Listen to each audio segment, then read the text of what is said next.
L'Église catholique fait mémoire de saint Landry. Ce saint peu connu était évêque de Paris au milieu du 7e siècle. Il est le 5e saint pasteur de notre capitale, après les saints Denis, Marcel, Germain et Séran. Il fut d'autant meilleur évêque que c'était la période des rois fainéants. L'évêque Landry ne chômait pas, il se donnait à plein cœur et sans limite pour incarner la tendresse de Dieu dans un monde dur et indifférent. Il ne pouvait rien refuser aux malheureux et pendant une famine, il n'hésita pas à mettre en vente les vases sacrés, calices et ciboires de sa cathédrale pour venir en aide aux malheureux. C'est lui qui est à l'origine de la fondation de l'Hôtel-Dieu de Paris. On l'a souvent représenté avec une corbeille de pain dans ses mains tendues vers les affamés.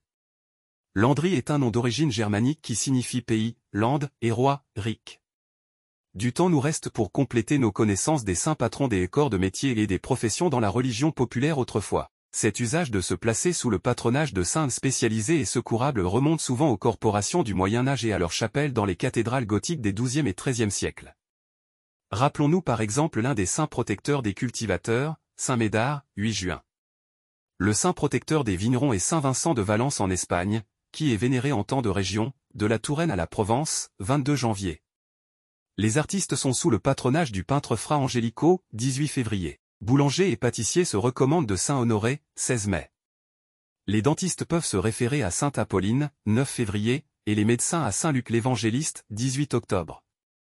Quant aux journalistes, ils peuvent imiter saint François de Sales le publiciste, 24 janvier, et les musiciens peuvent s'inspirer de sainte Cécile, 25 novembre. Les chauffeurs de taxi se recommandent à saint Fiacre, 30 août, tous les conducteurs à saint Christophe, 25 juillet, et les sapeurs-pompiers à Sainte-Barbe, 4 décembre. Saint Landry, priez pour nous.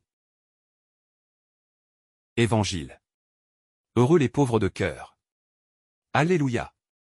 Alléluia. Réjouissez-vous, soyez dans l'allégresse, car votre récompense est grande dans les cieux. Alléluia. Évangile de Jésus-Christ selon saint Matthieu.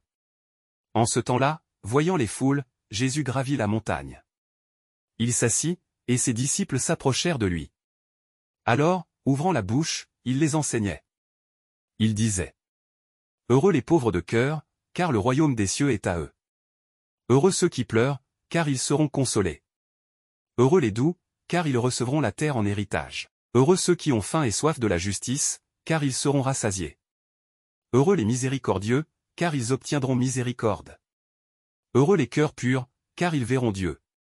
Heureux les artisans de paix, car ils seront appelés fils de Dieu. Heureux ceux qui sont persécutés pour la justice, car le royaume des cieux est à eux. Heureux êtes-vous si l'on vous insulte, si l'on vous persécute. Et si l'on dit faussement toutes sortes de mal contre vous, à cause de moi. Réjouissez-vous, soyez dans l'allégresse, car votre récompense est grande dans les cieux. C'est ainsi qu'on a persécuté les prophètes qui vous ont précédés. Acclamons la parole de Dieu. Louange à toi Seigneur Jésus.